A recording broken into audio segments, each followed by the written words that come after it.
जय सिया राम।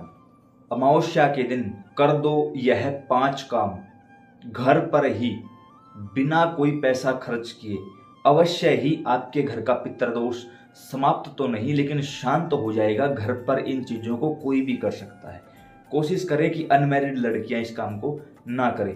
छोटे छोटे 5 काम ऐसे बताए जाएंगे, अगर आप कर देते हो तो खुद ब खुद आप देखोगे कि आपके पूर्वज सपने के माध्यम से कांटेक्ट कर लेंगे। जो भी परेशानी होगी किसी भी प्रकार से वो सामने आ जाएगी। किसी प्रकार से व्यापार रुका हुआ है, किसी में पैसे उलझे हुए हैं, वो आ जाएंगे आपके वापस। क्या करना होगा? सर्वप्रथम सुबह सुबह अमावस्या के दिन स्नान आदि से निवृत्त होकर आपको सूर्य भगवान को जल देना है। किस प्रकार?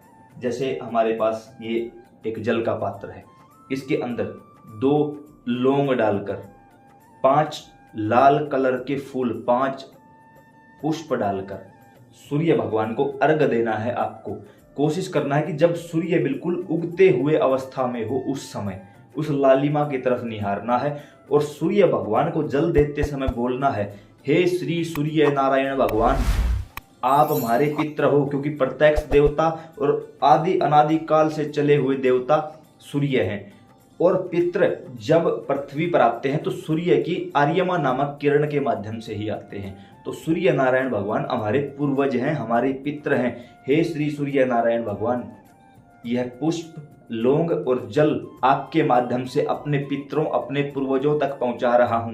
कृपा करके उन तक पहुंचा दीजिए और मेरे घर का पितृदोष, मेरी परेशानी, मेरी कुंडली का दोष शांत एवं समाप्त कर दीजिए। सर्वप्रथम काम तो होगा ये आपका। उसके बाद जो लौंग और पुष्प वहां गिरे हुए हैं उनका क्या करें? उनको 15-20 मिनट बाद उठाकर किसी अन्य स्थान पर रख दो और शाम को सूर्यास्त से पहले पहले किसी भी मंदिर में पीपल या बेलपत्र के वृक्ष के नीचे रखवा दो। याद रहे, रविवार के दिन पीपल के नीचे नहीं जाया जाता।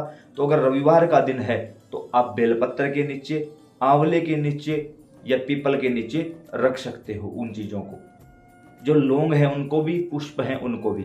अगली चीज, इस दिन अपने घर में ब्राह्मण और ब्राह्मणी जोड़े के साथ किसी को भोजन करवाएं।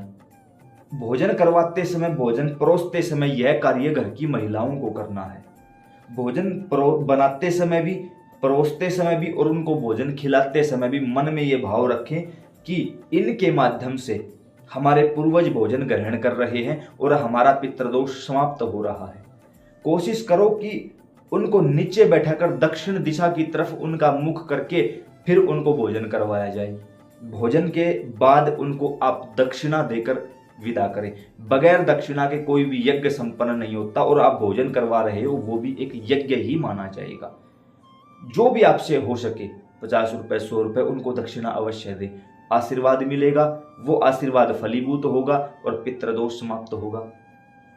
अगली चीज, आसपास ये देखें कि ज्यादा संख्या में चींटियां कहाँ हैं। विशेषकर काली चींटियों को आपको आटा डालना है।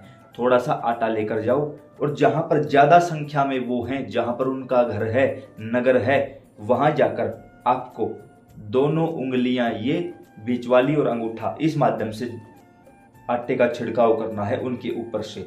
और छिड़काव करते करते मन मन में अपनी परेशानी उनको बोलनी है कि इस परेशानी से परेशान हूं। अब ये नहीं है काम भी नहीं चलता, पैसा भी नहीं आ रहा, पितृदोष है, क्या करूं, कैसे करूं, सामने कोई खड़ा है, हाँ हाँ ठीक था, हाँ बढ़िया है, हाँ ये था। नहीं भाई, आप पाप के भागीदार हो जाओगे। मैं बार बार कहता हूं, कहीं भी कोई भी धार्मिक काम जब आप करते हो, कोई घर का व्यक्ति कितना ही जरूरी क्यों ना हो, और बहुत सारे लोग ऐसे भी होंगे जो मेरी वीडियो को देख रहे हैं, जब कहीं भी बाबा के सामने खड़ा हूँ, शिवलिंग पर जल चढ़ा रहा हूँ, कुछ भी कर रहा हूँ, उस समय चाहे कितना ही बड़ा पदाधिकारी क्यों ना हो, अगर वो सामने खड़ा है और आगे से राम राम करता है, हम उसकी राम राम भी नहीं लेते, क्योंकि उस समय पूरा फोकस उस चीज़ पर होता है। और बहुत सारे लोग ऐसे हैं, मैं जानता हूँ कि उन लोगों के साथ ये सब कुछ बीता हुआ है और वो लोग फिर मुझसे नाराज भी हुए हैं कि आप तो राम राम भी नहीं ली जाएगी। भाई 1000 बार बुरा मान जाओ, क्योंकि इससे बड़ा मेरे लिए कुछ नहीं है। बस सीधी बात है, जब इसका समय है तो इसका ही है, जब आप लोगों को दिया जाएगा तो आपका ही है, बिल्कुल बात खत्म। तो इस चीज से हमें बचना होगा। आप सुनार की दुकान पर जाइए, अमावस्या के दिन ही सुबह चांदी के 2 नाग नागिन ले आइए, मान के चलो 100-150 रुपए की मिल जाएंगे, ले आओ उनको, अपने घर पर रखो, उनका दूध से अभिषेक करवाओ, दूध से उनका अभिषेक करवाओ और प्रार्थना करो विष्णु भगवान से कि अगर हमारे घर में किसी भी प्रकार का पितृदोष है तो हम अपने पूर्वजों के लिए चांदी के नाग नागिन समर्पित करते हैं, इसके साथ ही हमारा पितृदोष समाप्त कर दिया जाए।